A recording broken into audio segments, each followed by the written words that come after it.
narratives. Well, you know what's crazy as well, because of now with AI and the technology, they have these deep fakes. So you have these people who are using the image and voice of a well-respected scientist or an expert in a particular field, and they just would type some bullshit. And then it would like you have a wild, and everyone's like, "Oh, but Joe Rogan said this." Well, Huberman said that you should take this supplement. Yeah. And it's all AI deep fake. That's going to be a big problem. Yeah, that's going to be a big problem validating authenticity and reality inside social media. I don't know how social media platforms are going to handle it, but it's getting crazy. Oh, yeah. And even if like you got cancelled for something, but that was actually something you said, you'd be like, "Hey, that wasn't me. That was the AI." AI.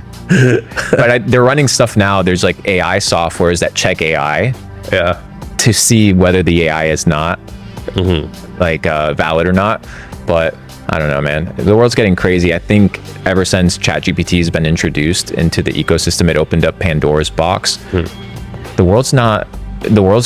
don't think the world's ready for AI. I don't think the world understands where we're headed, the dangers that are coming.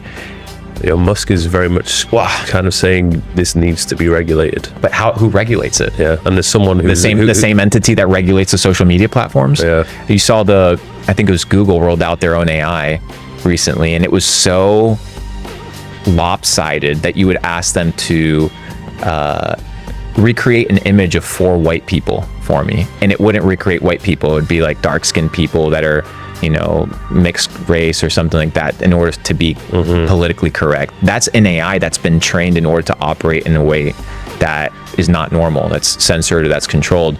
Imagine you start plugging in that AI to control narratives at a macro perspective. You go to China right now, stuff gets banned usually when I talk about China, but it doesn't really matter on TikTok.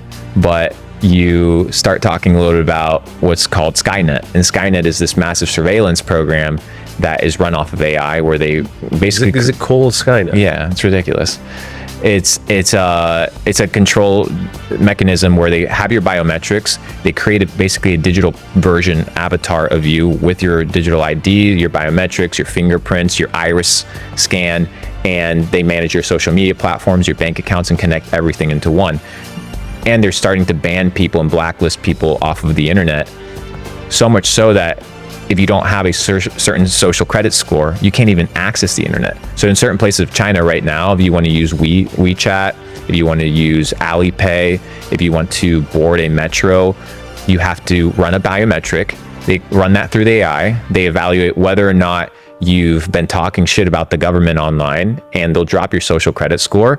And there's a lot of people that try to log into social media. They try to buy a burger at McDonald's. They have to run their biometrics, and they can't utilize these platforms. So now people are being basically blacklisted from the entire ecosystem of the world, because AI is running these super complex algorithms that are censoring people at a mass scale. Because that's the problem with censorship, is if it was based off of people, right, you could censor a couple people here and there, but with AI you can just blanket it at a massive scale and just really crack down on narratives. And things in China, when it comes to technology, roll out a lot faster than they do in the West. So all you have to do is evaluate what's taking place in China, what's called 15-minute cities, where in order for me to enter my apartment complex, I have to do a biometric scan. In order for me to leave my apartment, I have to do a biometric scan. That information gets sent to the government agency or police station, and it gets you logged in. So much so to the point where if you have a poor social credit score and you do a biometric scan in these 15-minute cities and you want to get into your apartment, it says access denied. They don't even let you into your own home. It's getting really crazy. And during COVID, the 15-minute city lockdowns, you couldn't leave your apartment because everything's basically surrounded and covered. Yeah, they had it bad. Pretty crazy. They had it really bad there. Well, I mean, it's still running. That's the crazy part. COVID is still a thing in China.